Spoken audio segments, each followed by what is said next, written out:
Welcome everyone to another audio recording in the IsetTheMic series, and this one is entitled Male Pedestalization, and we're going to be talking about the decentering of this experience. Before I share what I've written on the subject, I'm going to speak about my experience briefly and what I have known to be true for me in surrounding men. I want to acknowledge and express gratitude and appreciation for the men that are in my life that have regarded me at a human to human level. Where in the past couple of months, I've had several different conversations with men about what's going on in their lives, the things that they're creating, and they have been able to be assisting to me in my growth and expansion. And so I have no hatred or animosity or any ill will or ill thoughts towards men and males. The reality is that we're living in a world that no one can deny is centered around certain things that I'm going to expound upon further in the reading. And it is as such that I have come to term something that I did research on to see if male pedestalization is something that someone else has done some written work about. I did not find anything. So it is possible it already exists and I'm not able to see it. And it's also possible that I am not the only one in the world that has thought about this concept.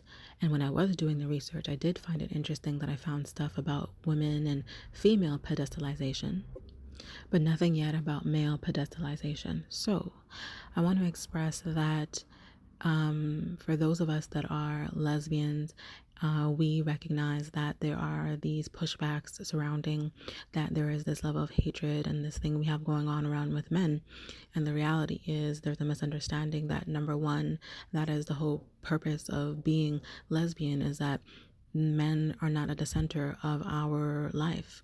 I can't speak for all of us, but for myself and lesbians that I know, we center and emphasize women and what is feminine, female, and it has nothing to do with any hatred or anything that we have to do with men. And I think that is possibly what the issue is that my experience is that some men need to be centered in everything, and if they don't see themselves in it, then there's no value. Even to the point of the sexualization that is put upon lesbians and the disgusting commentary that is shared in our direction, and constantly trying to make it as though we possibly couldn't love and we possibly couldn't experience pleasure without a phallus in being involved. When one of the most beautiful things in the expression in that experience is that one does not require phallic penetration or phallus involvement, and it is one of the most beautiful experiences that two women can share. Now, going forward with the topic of male pedestalization, this is to place males, XY people, on a pedestal, to hold males in very high esteem, especially to an exaggerated degree above every person, place, and thing around them, projecting an idealized, unrealistic standard of perfection onto males, XY people, based solely on their assigned gender at birth.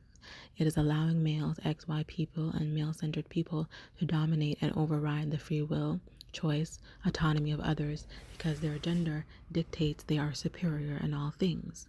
Male pedestalization has roots in patriarchy, misogyny, misogynoir, compulsive heteronormativity, or known as comp-het, heteronormative, gender normatives, and is upheld by some familial, cultural, societal expectation, structure created to control and conform everyone around them to their needs, wants, and desires above all else.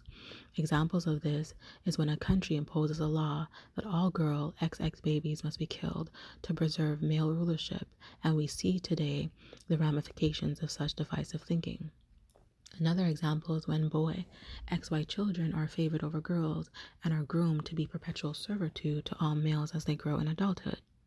Another examples are statements that boy XX babies are the highest honor and blessing to the family, and that in some cases mothers are killed or abused and cast out of communities for not birthing boys. Another example is the pervasive male-identified language centered in mixed communal spaces. Instead of using non-binary references such as they, them, y'all, person, people, individuals, etc., instead it's the automatic default of he, him, his, you guys, oh man, oh boy, bruh, bro, etc.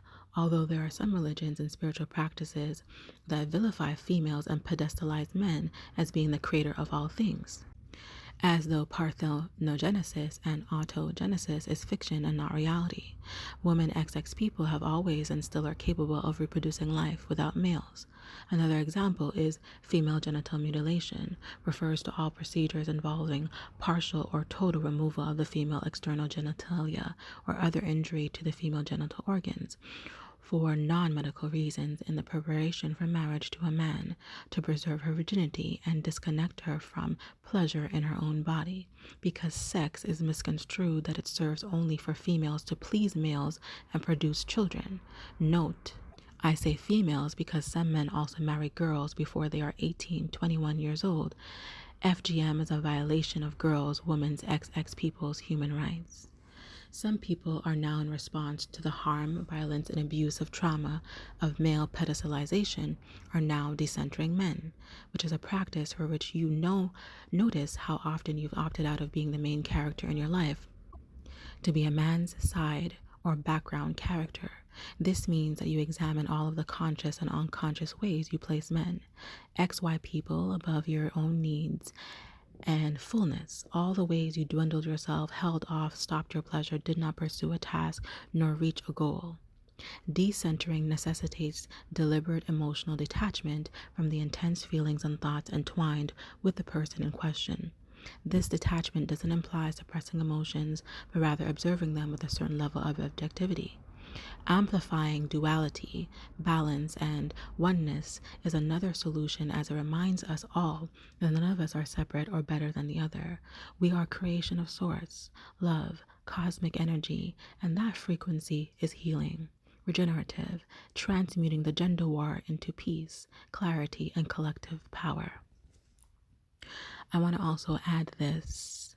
The reason that I am aware of what male pedestalization is and why I'm now in a space of decentering men in my life, what that means is what I just read.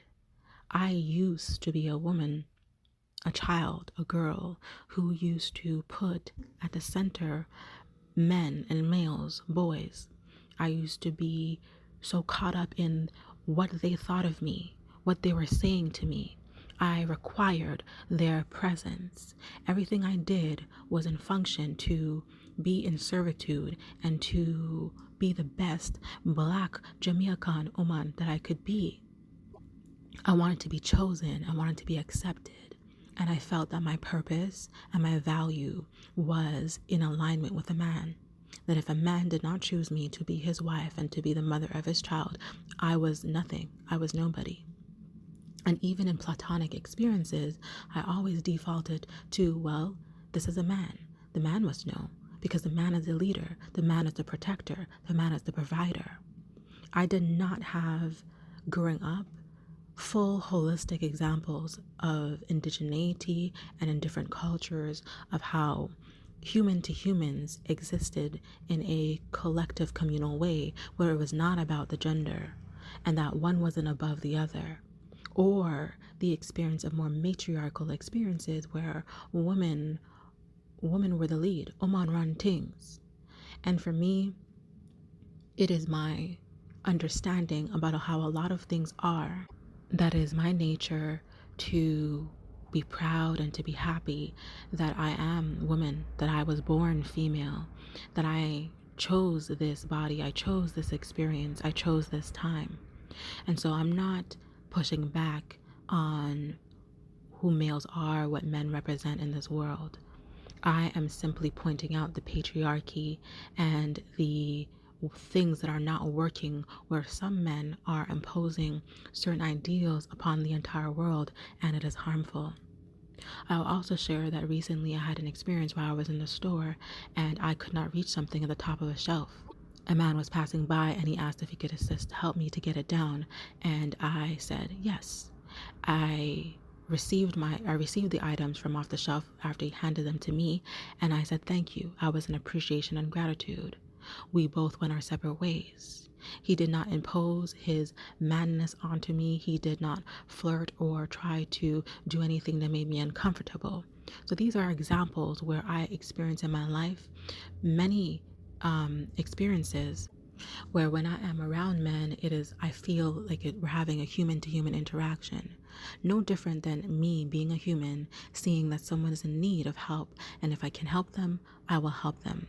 I don't feel that that man did that because he felt like, oh, this poor, weak woman, she can't do this by herself. He just saw that I was in need of help and offered to help, and I accepted, and I was and I am grateful. So with that said, I intend a luminous honesty for those of you in your neurodistinction and sentient ones. As I always say, embrace your nature. It has the roots to restore you. And if any of you don't feel comfortable sharing your thoughts, comments wherever this may be posted publicly, you are always welcome to reach out to me at isetstyle@gmail.com. I am Iset, and I set the mic.